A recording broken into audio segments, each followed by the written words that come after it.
How to add someone on WhatsApp. Hey everyone, welcome back to our channel. In today's video, I'm going to guide you through the steps on how you can add someone on WhatsApp, so make sure to watch the video till the end. To add someone on WhatsApp, how does WhatsApp work? WhatsApp work by using the contacts of your phone, which means by their phone number. So if you want to add someone on WhatsApp, you have to add them as a contact on your device.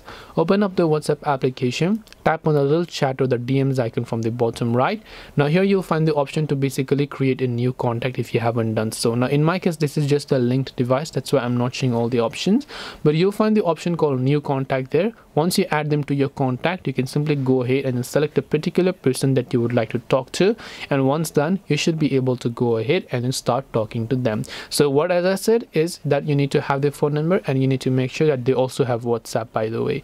So hope this video helped you guys. If you have got any questions, then feel free to leave them down below. Thank you for watching till the very end of this tutorial, and see you soon in the next video.